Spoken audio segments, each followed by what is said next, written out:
അപ്പം നമ്മൾ ഇസക്കുട്ടിയുടെ സ്കൂളിൽ വന്നതാണ്. ഇതായിട്ട് നമ്മുടെ പുറകിൽ കാണുന്നതാണ് ഇസക്കുട്ടിയുടെ സ്കൂള്. അപ്പോൾ ഇസക്കുട്ടീനെ നമ്മൾ KG1 ചേർത്തിട്ടുണ്ട്. അപ്പം ടെക്സ്റ്റ് ബുക്ക്, നോട്ട്ബുക്ക്, യൂണിഫോം എല്ലാം കിട്ടി. ഇന്ന് ഇതൊക്കെ വാങ്ങിച്ചുകൊണ്ട് പോകും അല്ലേ ഇസക്കുട്ടി? അപ്പോൾ April 14 ക്ലാസ് തുടങ്ങുന്നത്. അപ്പോൾ ക്ലാസ്സിൽ പോകാനായിട്ട് റെഡി ആയോ? പക്ഷെ സ്റ്റില്ല് കൊച്ചു തോളലായിരിക്കുന്നത്. കാരണം ബുക്കൊക്കെ ഭയങ്കര ക്യൂ ആയിരുന്നു. ബുക്ക് യൂണിഫോം ഒക്കെ വാങ്ങാനായിട്ട് വാങ്ങി പുറത്തിറങ്ങിയപ്പോഴത്തേനും മടുത്തു. എന്നിട്ട് വണ്ടിയിൽ പോയി ഇരിക്കുമായിരുന്നു ചൂടെടുത്തിട്ട്. ഇപ്പം അത്യാവശ്യം നല്ല ചൂട് തുടങ്ങി പുറത്തൊക്കെ. ഉച്ച സമയമായില്ലേ. അപ്പോൾ ഞങ്ങൾ രാവിലെ വന്നതാണ്. നല്ല ക്യൂ ആയിരുന്നുകൊണ്ട് ഞങ്ങൾ ലേറ്റ് ആയിപ്പോയി ഇറങ്ങിയപ്പോൾ തന്നെ. അതുകൊണ്ട് ഇസക്കുട്ടി ചെരുപ്പൊക്കെ ഒരു വണ്ടി കയറി ഇരിക്കുവായിരുന്നു. ഇവിടെ വന്നപ്പോൾ തന്നെ ചൂടാണ്. ഇനി ക്ലാസ്സിൽ പോകേണ്ട കുട്ടിയാണ് ഈ തോളെ കയറി ഇരിക്കുന്നത്. അയ്യോ, ടീച്ചറിനെയൊക്കെ കണ്ടു. ടീച്ചർ വർത്താനൊക്കെ പറഞ്ഞു. KG സെക്ഷനൊക്കെ അടിപൊളിയാണ് സ്കൂളിൻ്റെ അല്ലേ? കഴിഞ്ഞ വർഷത്തെ പിള്ളേരൊക്കെ അവിടെ ഓരോന്നൊക്കെ ഉണ്ടാക്കിയിട്ടേക്കുന്നതൊക്കെ കണ്ടു. ആക്ടിവിറ്റിയൊക്കെ ആയിട്ട് നല്ല രസമുണ്ടായിരുന്നു കാണാനായിട്ട്. ടീച്ചറൊക്കെ ഒത്തിരി വർത്താനൊക്കെ പറഞ്ഞു. നല്ല രസമായിരുന്നു. ഇസക്കുട്ടിയുടെ പ്രായത്തിലുള്ള കുറേ ഫ്രണ്ട്സിനെ കണ്ടു. കാരണം നമുക്ക് ഓറിയൻറ്റേഷൻ ക്ലാസ് ഉണ്ടായിരുന്നു. അവർ ഈ വർഷം നടക്കാൻ പോകുന്ന അക്കാഡമിക്സിനെ കുറിച്ചും ആക്ടിവിറ്റീനെ കുറിച്ചും എല്ലാം ഇങ്ങനെ പറഞ്ഞു തരും.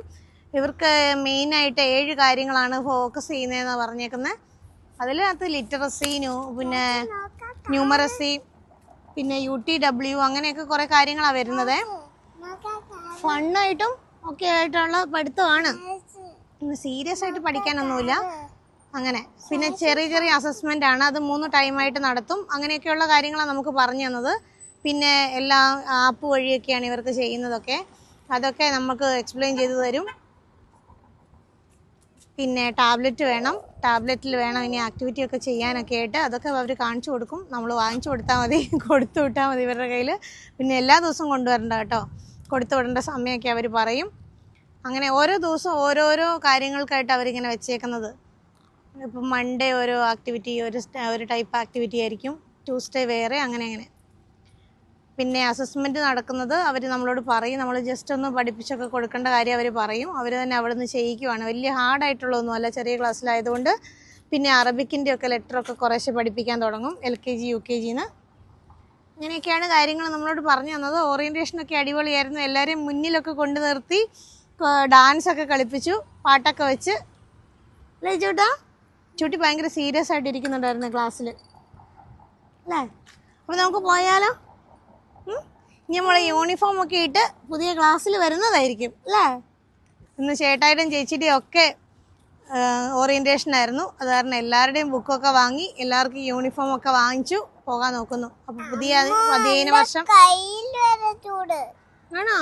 അപ്പോൾ പുതിയ അധ്യയന വർഷം ഇനി തുടങ്ങാൻ പോവുകയാണ് ഏപ്രിൽ മാസം. ഇനി 6:30 പിന്നെ വീട്ടിൽ നിന്ന് ഇറങ്ങേണ്ടത്. ബസ് വരുന്നത് 6:30 ആകുമ്പോൾ നമ്മുടെ അവിടെ വരും. ഇവർക്ക് 7:30 ക്ലാസ് തുടങ്ങി 10 മണി വരെയാണ് ഇസക്കുട്ടിയുടെ ക്ലാസ്. അപ്പോൾ ഇവക്കുട്ടിയുടെ കൂടെയാണ് രാവിലെ വരേണ്ടത്. അപ്പോൾ ഇവക്കുട്ടിക്ക് രാവിലെ 7:30 തൊട്ട് 12:50 വരെയുണ്ട് ക്ലാസ്. അപ്പം ഇവക്കുട്ടി രാവിലെ 6:30 പോയി കഴിഞ്ഞാൽ ഉച്ചയ്ക്ക് 2 മണിയാകുമ്പോഴാണ് വരുന്നത്. ഇസക്കുട്ടി രാവിലെ പോയാലും 6:30 പോയാൽ 11:15 ആകുമ്പോഴത്തേനെ വീട്ടിലെത്തും. ഇസക്കുട്ടി വരുന്ന 11:15 ബസ്സിനാണ് ഏതൻകുട്ടൻ സ്കൂളിലേക്ക് പോകുന്നത്. അപ്പം 11:15 ആകുമ്പോഴത്തേന് ഇസക്കുട്ടി വീട്ടിലെത്തും അല്ലേ? അത്ര സമയമാണ്. 7:30 തൊട്ട് 10 o'clock വരെയാണ് ഇവർക്ക് ക്ലാസ്സിൻ്റെ ടൈം. പോകാം, നമുക്ക് പോകാം. ടാറ്റാ. ഇവക്കുട്ടി വേണം ഇനി ഇസക്കുട്ടീനെ കൊണ്ടുവരാനല്ലേ രാവിലെ.